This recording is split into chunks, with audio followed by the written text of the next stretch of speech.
தாயும் தந்தையுமாகிய இறைவா, உம்மை ஆராதிக்கிறோம், வாழ்த்துகிறோம், ஸ்துதிக்கிறோம், நன்றி கூறுகிறோம். எமது இந்திய நாட்டில் நடக்கவிருக்கும் பாராளுமன்ற தேர்தல் ஜனநாயக முறையில் நடைபெறவும், மக்கள் அனைவரும் நன்கு சிந்தித்து இதுவரை நாட்டில் நடந்த எல்லா நிகழ்வுகளையும் சிறப்பாக அவரவர் வாழும் மாநிலத்தின் வளர்ச்சிகளையும் ஆய்வு செய்து யாருக்கு வாக்களிப்பது நல்ல பயனை, வளர்ச்சியை கொடுக்கும் என்பதை உய்த்துணர்ந்து மக்கள் வாக்களிக்க வேண்டும் என இறைவா உம்மிடம் ஜெபிக்கிறோம்.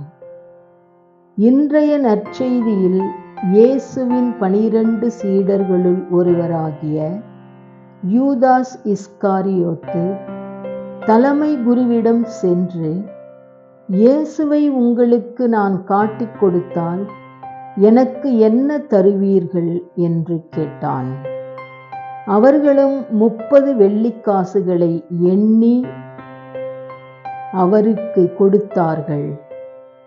அது முதல் அவன் அவரை காட்டிக் கொடுப்பதற்கு வாய்ப்பு தேடிக் கொண்டிருந்தான். 2024 வருடங்களுக்கு முன் நிகழ்ந்த அதே நிகழ்வு போல இன்றும் நம் சமுதாயத்தில் நடக்கிறது. பணத்திற்காக, பதவிக்காக பல வருடங்கள் ஒரு அரசியல் கட்சியில் அதன் சித்தாந்தங்களில் ஊறி வாழ்ந்தவர்கள் கூட கட்சி விட்டு கட்சி தாவுகின்றனர். இயேசுவே, நல்லது கெட்டது எவை என்பதை புரிந்து கொண்டு வாழும் ஆற்றலை எம் மக்களுக்கு கொடுத்தருளும். அன்பின் இயேசுவே, எம் நாட்டில் உள்ளவர்கள் பலர் பல்வேறு துறையின் பொறுப்புகளில் பணிபுரிந்தவர்கள். தான் சேர்ந்திருந்த கட்சியின் கொள்கைகளை பற்றி பகிரங்கமாக பல கூட்டங்களில் பேசியவர்கள், எதிர்க்கட்சிகளை விமர்சித்தவர்கள், எந்த கட்சிக்கு எதிராக கொடி பிடித்தார்களோ அதே கட்சியில் பணத்திற்காக, பதவிக்காக சேர்ந்து கொள்கிறார்கள்.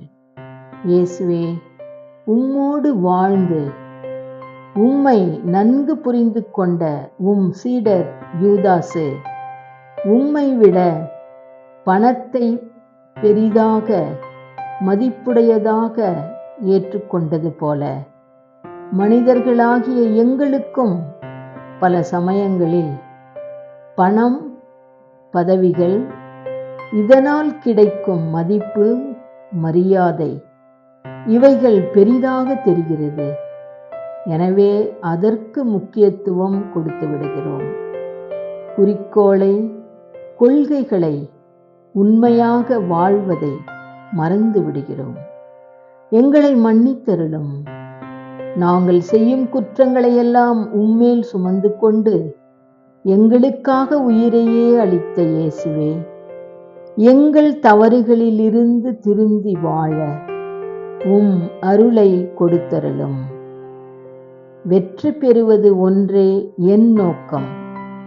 அதற்காக நான் எதையும் செய்வேன் என்ற மனநிலையிலிருந்து நாங்கள் மாறி நேர்மையான விதத்தில் செயல்பட்டு வெற்றி பெற எங்கள் ஒவ்வொருவருக்கும், எம் நாட்டில் உள்ள எல்லா தலைவர்களுக்கும் உமது தூய ஆவியின் வரங்களை கொடுத்து ஆசீர்வதிக்க வேண்டும் என இயேசுவே உம்மிடம் மன்றாடுகிறோம்.